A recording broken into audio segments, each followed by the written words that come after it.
I'm ready to start talking about delegating, and this session is going to be all about getting out of your team's way.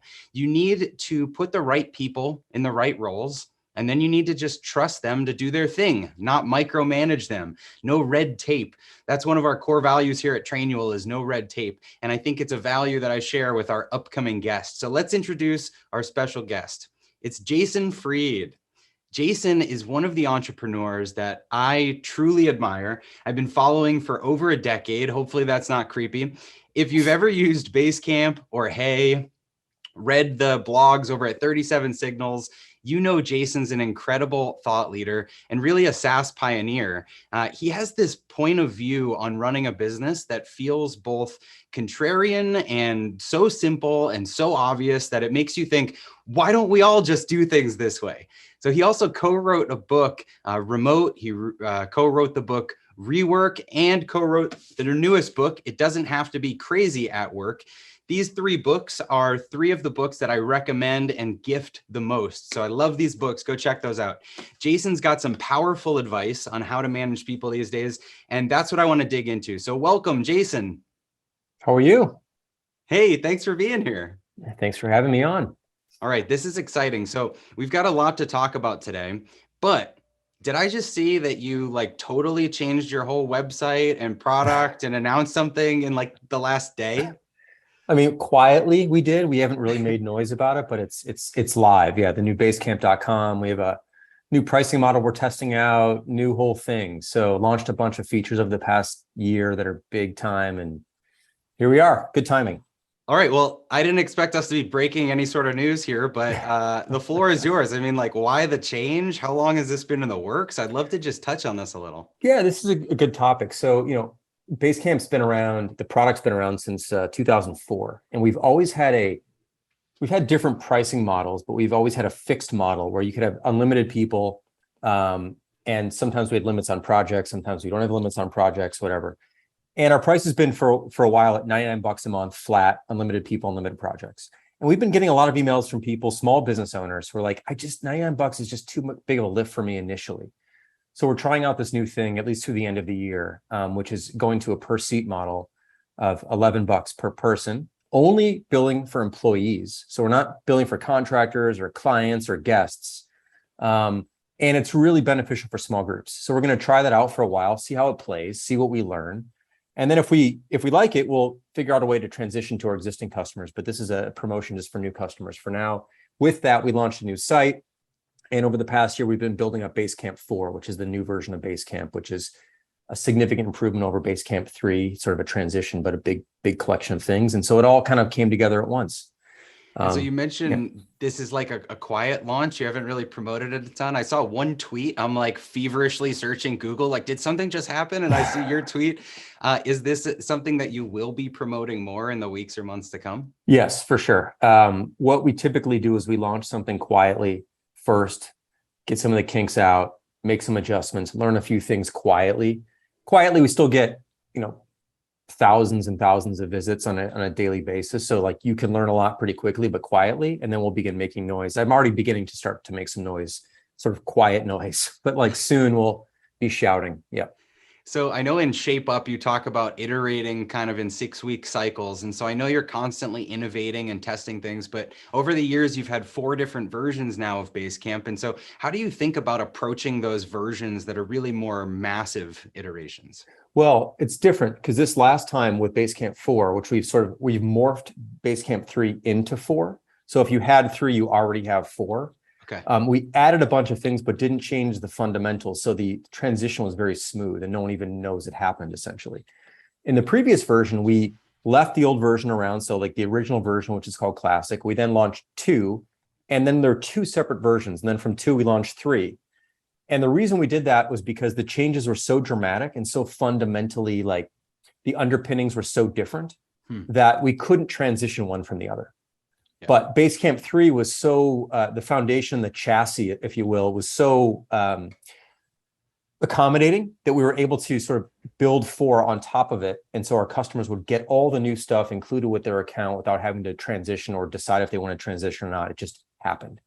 Yeah. So it's just a matter of, in some cases, like if you think about this like cars, the Porsche 911's been around for 50 something years, 60 years, I think, almost close now. And they've had like 7 or 8 different iterations of the car. So they'll have whole new chassis. They'll have like the 996 and the 997 and the 993 and the 991 and the 992. And these are all versions of the 911. That's what like Basecamp 1, Basecamp 2, and Basecamp 3 were like. But 4 is more like a mid-model refresh where the fundamental underpinnings are still strong and modern, but we just layer on, maybe in the Porsche case, a new front fender, new brakes, new engines, but they still ride on the same chassis. So that's sort of what we're doing with Basecamp 4 at the moment. Got it. That makes sense. Yeah. Now, you mentioned the freemium thing is changing a little bit, or at least the pricing model is changing. Exploring it.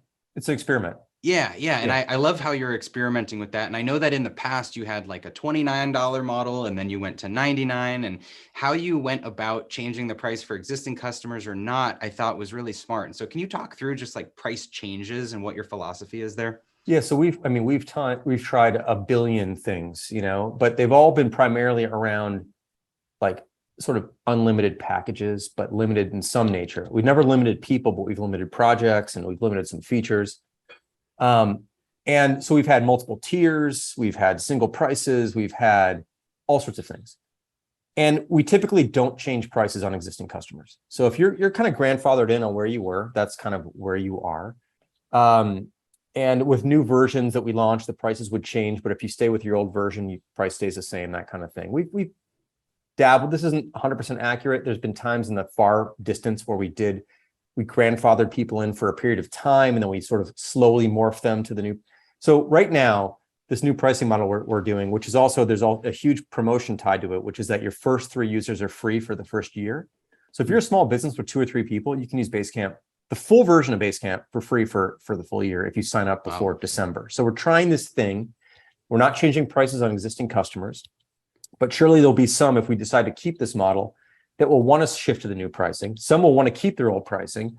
So we're going to figure out a way to offer a migration path for some and also allow others to stay for a while, at least, perhaps at some point having to migrate. But right now, we're not touching anything for anybody who already has what they have. And this is a promotion and a new model we're trying on new customers, which is a really nice way to do it because the new customers don't have the legacy of where it was. So you're free to try things and present things in a fresh way without any of the history. Yeah. And then we're kind of giving this till the end of the year, and then we'll kind of learn. We're going to learn along the way. We're A/B testing some stuff, but we'll learn and then decide what we want to do. Like, do we want to double down on this? Do we want to change the price? Do we want to do whatever? But even if we decide not to stick with this, we're going to grandfather the people in who are on this promotion so they can stick with that. So you just kind of figure it out, and you be reasonable and you be fair. But at some point, you also, if you need to morph people to things, you just make it very gentle. That's sort of how you do it. Yeah. No, I love the way that you approach this. And I think it's a good lesson for anyone that's listening, that you don't have to rock the boat on all of your existing customers if you want to test something new next week. You've always got a new customer that's coming in the door that doesn't have that legacy context. And that's where we should be experimenting. So I think it's a great insight. Yeah. So for anyone that doesn't follow you, I want to shift into kind of just how you run business and establish this philosophy that you have. And I think the 888 rule is a good one to start with because it seems so idealistic. And for a lot of people listening, it may feel like, how does that even exist? So can you talk about that and about just generally balance at work? Yeah. So 888 essentially means like 8 hours of work, 8 hours of sleep, 8 hours of life, although of course like life encompasses all of it, of course, but that's kind of a shorthand to say like balance. That's really a nice way of saying balance. And it turns out 8 is enough of each, in a sense. 8 hours of sleep is exactly what you want. 8 hours of work is enough time, and the rest of the time is of course yours, basically. I think this is important for a number of reasons. First of all, it just seems like the reasonable thing to do. And to build a business that can work on 8-hour days and 40-hour weeks, which has historically been the norm and is still the norm in most places, the tech industry sort of lost its way there, where they think you need to put in 60, 70, 80, whatever hours a week, weekends, nights, whatever it takes to get it done. I just don't believe in that. I think that actually 8 hours is plenty of time, especially if you give people a full day's worth of work or time to themselves. The reason 8 hours has stopped being enough time is because people are distracted by a million things. People are using chat too much. They're having too many meetings. There's too many people involved in too many things. There's too many discussions being had with too many people in them. They're constantly being pulled away. The thing they're working on today changes tomorrow and someone pulls them in a new direction. And so they don't have time. But 8 hours is a lot of time. And if you don't believe me, go to Chicago, where I used to live, fly to London, 8 hours. You're going to be sitting on that and have nothing to do. You're going to be sitting on that plane going, oh my God, are we there yet? And you look at your watch, it's like only been 3 hours. You're like, oh my God, are we there yet? You look at your watch, it's been 5 hours. 8 hours is a lot of time, but it's not if it's being fractured and shattered into these tiny work moments. So what we do at 37 Signals is we give people a full 8 hour day to themselves. We try to stay out of their way as much as possible. And when you do that, you find out you have plenty of time. And that adds up to 40 hours a week, which is plenty of time.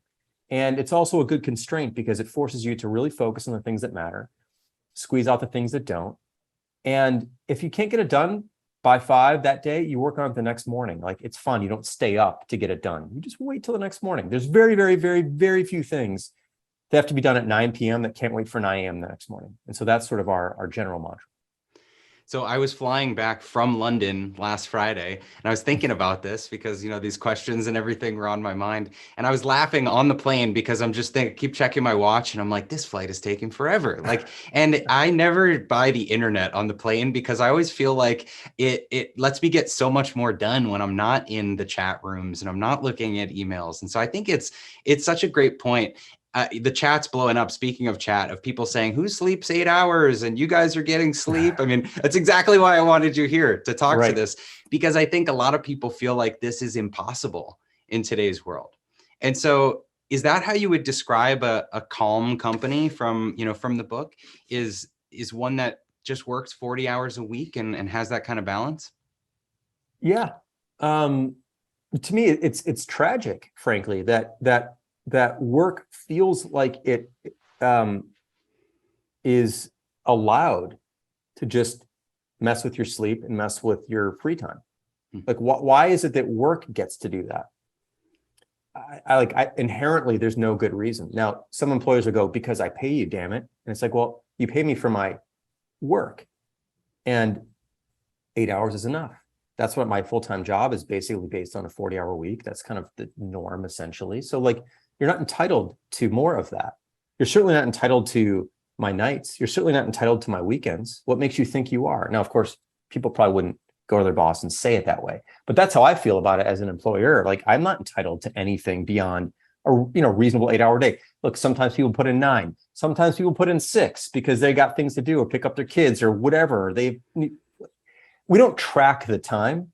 It's like, it's just, all we expect is a full day's work, which is 8 hours, and you figure it out, you figure it out. And with that has to come expectations and understanding that we can't expect people to be superhumans.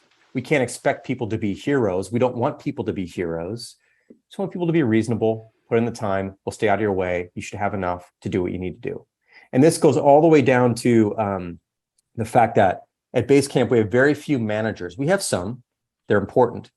But teams are primarily, actual working teams are primarily self-managed. So anyone who's working on a Basecamp feature or a Hey feature, there's two of them working on something together, one designer, one programmer, and they're essentially self-managed.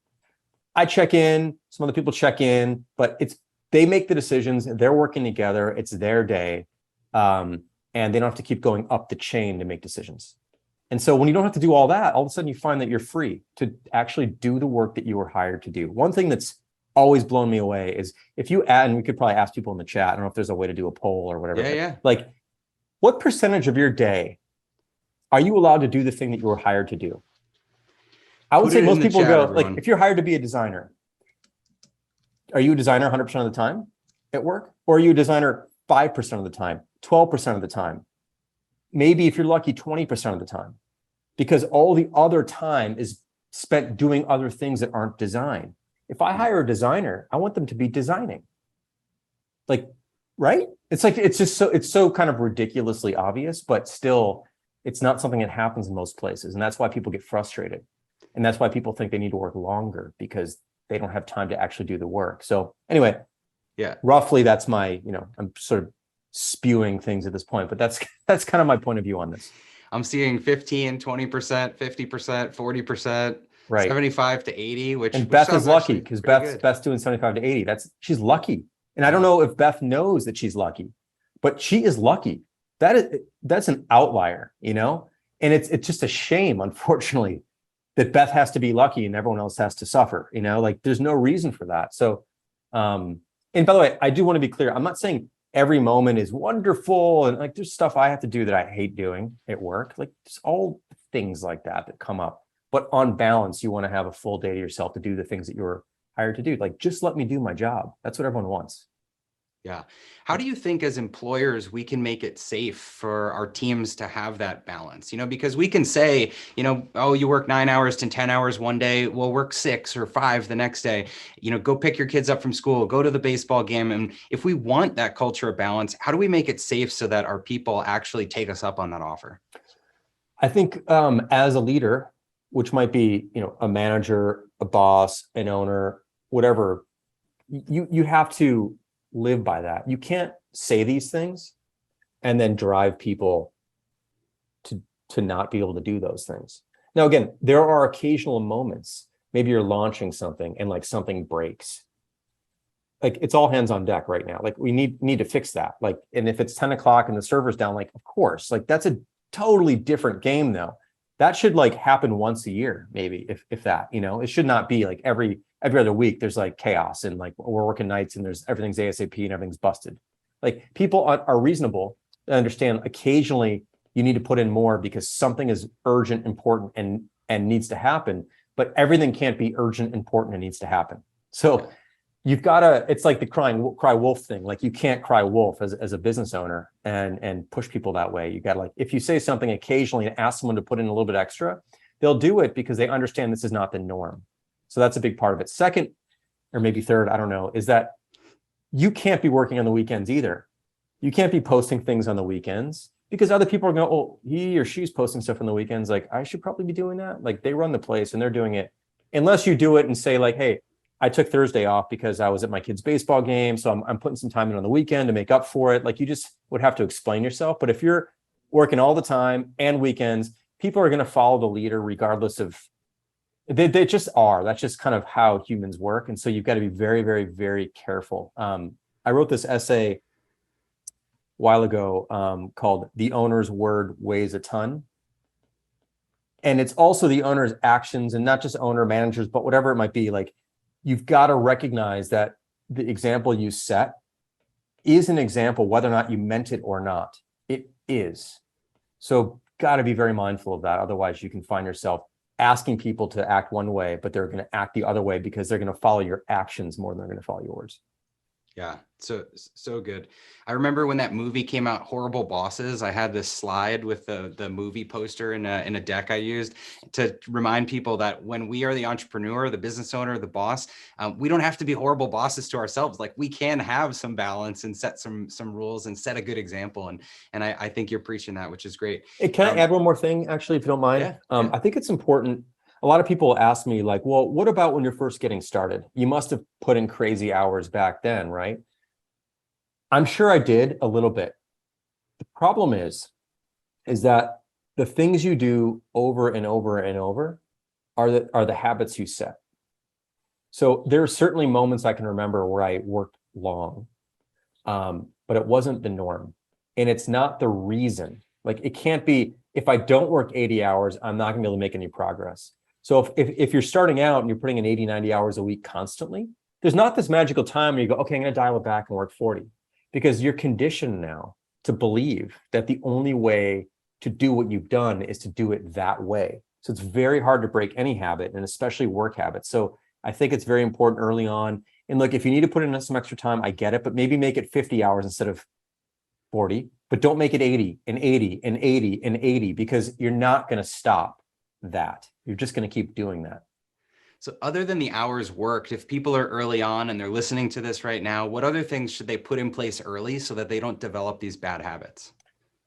I mean, one thing is, this is like kind of a broader thing, but like have other interests. I know it's kind of like, it's weird to say, like, you should I don't know what they would be, whatever. Maybe you play guitar, maybe you go for a walk, maybe you're a training for a triathlon, maybe you, whatever it is, maybe you paint. Try to make especially when you're getting going, try to make your life about more than just work. Because if you want to learn to play guitar and you like guitar, you have to practice, and it'll be calling you, right? It'll, like, I got to stop working, so I gotta, and so part of that is like, take lessons. So don't just learn guitar on your own, take lessons, because this is a trick that I have, which is like, I go to a trainer and I take guitar lessons, and I try to take lessons from people, because then I have an appointment to uphold. I have an obligation to someone else and not just myself. It's very easy when it's just you. You're like, yeah, I'll put that off. I'll put that off. I'll put that off. And you don't do it. So for me, it's been helpful to have someone and somewhere and some time I need to show up.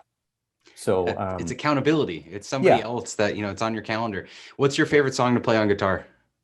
I'm not good enough to play many songs, but I've been learning Blackbird is sort of the thing. I've been really, because I'm learning some more fingerstyle stuff. So Blackbird is sort of my current go-to to like warm up and to enjoy and to sort of feel like, my God, I'm learning something here. This is really wonderful, and it's a great song. So that's kind of my song right now. That's awesome. I bought a guitar in high school and taught myself Slide by the Google Dolls, because it was like very recognizable, you know, and I knew the chorus and everything, but I never had a coach or a trainer. And so I didn't stick with it. My brother's an amazing musician though. So shout out to Jonathan.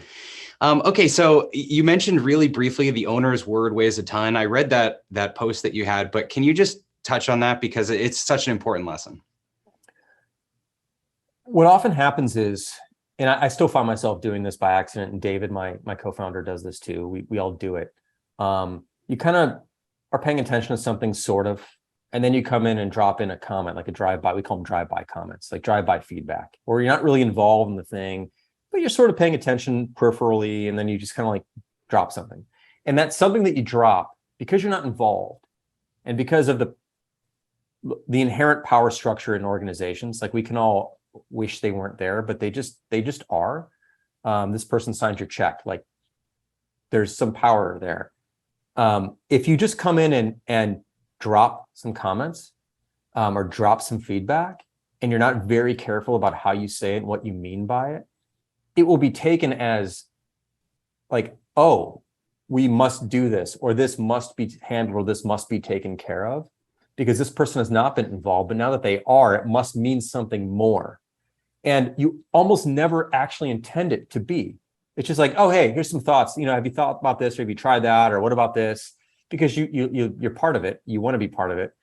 But you in your mind, you're like, I'm just throwing this thing in there to maybe be helpful. But in their mind, it's like, you're throwing this thing in there, and now you've thrown a wrench in there. Even if it's positive feedback, in a sense, it's still like the most important thing at the moment. And you just have to recognize that truth, whether or not you meant it or you didn't. It is, and that's just something that I've had to work on.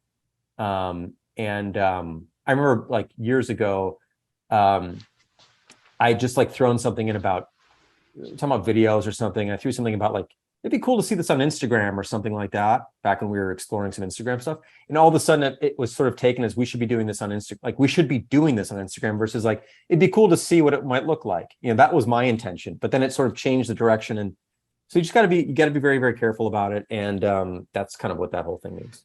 Guilty. Yeah. I just want to say guilty for everybody that works for TradeWheel that's listening. I know I've done this. Put in the chat if you have done this. Just put guilty. This is confession time, because if you've done one of these drive-by feedback things, put guilty in there. I want to see the stream just going. Thank you. Keep them going. There they are. So when you started Basecamp with David 18 years or so ago, did you intentionally set out to build a company that had this calm nature to it? Or did you ever get swept up in the crazy startup, like grow bigger, better, faster? I think we've always had this general sense, but I'm sure there are moments in the organization where we sort of lost our way. But a lot of it is rooted in the original sort of origin story of Basecamp, the product itself. So back in 2003, back from 99 to 2003, we were a web design company, and we needed a better way to manage our projects, and we kind of couldn't figure out a way to do it. We were trying to use a bunch of tools that didn't work, so we ended up building our own. And in that, we didn't have a programmer on staff. So like I'm a designer. The other three people at the company at the time were designers. And so I'd met this guy, David, online. And David is a programmer. We'd worked together on some freelance projects ahead of this. He was like, we brought him in and we started talking, and he's like, look, I'm still in university. He lived in Copenhagen. I was in Chicago. He's like, look, I've got like 10 hours a week to I'll sell you 10 hours a week, essentially. That's all I got. I go, all right, I'll pay you 10 hours a week and let's like build something. And it turns out we built the first version of Basecamp with him putting in 10 hours a week, not a day, a week, and two designers on our side putting in half time maybe because we had client work to do. And in 3 or 4 months, we built the first version of Basecamp with very limited amount of time each. And so I think we realized from an early stage that like you can get a lot done if you're economical with your time and you treat time as a scarce resource. If we don't have much water left and we need it to last for a while, you're careful about how you spend your water or how you use your water. Like the same thing should be true with time. The problem is a lot of companies treat time as an endless resource. We'll just work longer, get more people on it, more time. You got to treat it as a scarce thing because then you respect it at a different level. And I think we learned that for the first version of Basecamp, and that helped us frame the fact that we don't need a lot of time to do things. And the more time we give it, it doesn't get a lot better. It just takes longer. Sometimes it can get a little bit better, but oftentimes things just take a lot longer. And that's not a good place to be. So we learned that. And I think we've maintained that for the most part. And when we strayed away from it, we inherently feel the pull and go, this doesn't feel right. Less time. Let's give this thing less time and we'll get it done. So if time is this scarce resource, you have to be really good about what you focus on and what you say no to. So how do you maintain that focus at Basecamp? How do you decide what to spend your scarce time on? It's more of an art than anything, in that it sort of depends on the context. So we're very much driven by context, meaning there's not a scientific approach to deciding what to do next. It's how do we feel about the things we're thinking about? What have we been learning over the past few weeks or months? What are we, who's available? What do we just work on in the product? For example, let's say we just spent a whole cycle working primarily on infrastructure things that improve the product for customers, but in ways they didn't see it. The next cycle, we should probably, and our cycles are 6 weeks. So the next cycle, it might be better to focus on some more customer facing things. So it doesn't look like we're not working, even though we of course are. You just got to kind of think about like the whole picture and the whole system and decide what feels right next. Yeah. That is really it. And sometimes it can be customer driven stuff and your own stuff and things no one asked for, things everyone's been asking for, a mix of things, but it's got to track with your mood and energy. Otherwise, if you fight those things, I think it can be pretty difficult. And who makes the decision when you've got all these possibilities, the customer feedback, things that are maybe pet projects? Who decides what you're going to work on? A few of us. I mean, ultimately me, but it doesn't come down to that. I mean, it ultimately does if it needs to, but there's typically 3 of us so ideas come in from all over the place. Customer service, customers, other people who work here, our own ideas. We kind of mull them over. And then a few of us begin to put together a list of things we think we want to do next. We shape them up, which means we kind of write up a pitch. It's a document like a page and a half with some sketches, pretty loose. We then bring that to a wider audience internally, mull that over with them. They have their own perspectives. We kind of talk about it. And then ultimately, we sort of decide together on the kind of work we want to do this next cycle. If there's like tiebreakers are required, or we need to make there's just 4 projects, we only really have time for 3. I might have a more of a voice in that, but typically it's a small group of people. It's definitely not a vote. It's a small group of people having a conversation, and then decisions either fall out naturally from that, or a decision needs to be made by somebody. But that's kind of how that works. We do this every 6 or so weeks. And Shape Up is the book that is about that process, right? So if anybody wants to download that book, they can kind of read through how that works. Yeah. So if you go to basecamp.com/shapeup, SHAPEUP. It's also on the 37 Signal site. If you go there instead, you'll find it in the book section. It's all there, and that's our methodology that we invented here over the past couple decades almost, and sort of put it into book form. It's based on a variety of different ideas from different methodologies, but and then some unique new ideas, but it's what we found works exceptionally well and cuts through a lot of the unnecessary process that a lot of other processes follow. And it's why we're able to do so much with such a small team regularly in a sustainable pace without burning out, without working crazy hours. It's really a secret that, of course, isn't because it's public, but it sure feels like one.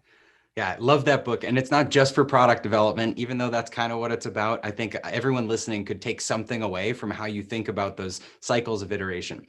So when you've got a small team that's deciding these things, you also have a small team in general at Basecamp, and you've kind of made a decision to keep the company that size, if I'm not mistaken. I saw this quote you wrote that was, you can do big things with small teams, but it's hard to do small things with big teams. So what's been the reasoning behind the size that Basecamp is today? It's kind of interesting. We've recently sort of changed our opinion on this, but let's talk a little bit about the history. I'll keep it relatively short and go into it. So historically, we've been fewer than 50 or 60 people. And for most of our lives as a company, we've been 20 to 30, 40, something like that. We just recently decided over the past year or so to go for it. And go for it means go for it within our means. But historically, we definitely put a lot of limits on ourselves. We don't want to get more than 50 or 60 people. We only want to build it. For a while, I was only wanting to build one product at a time, which was Basecamp. And then we ended up building Hey, and that sort of knocked us out of that orbit. We're like, well, we want to make, now we've got two hits. We got Basecamp and Hey, different levels hits, but Hey is clearly a hit. Basecamp's a 10x mega hit. Yeah. We want to keep developing this Hey thing also. Historically, we only worked on one thing at a time. So we only had enough people to work just on Basecamp for a while, and Hey had to sit. And then just Hey for a while, and Basecamp had to sit. What I mean by going forward is let's become more capable. Let's be able to work on two products at a time simultaneously. Every 6 weeks, new thing for two products. Maybe we're about to work on a third product. So not maybe, but we are. We're going to want to be able to run three products at the same time.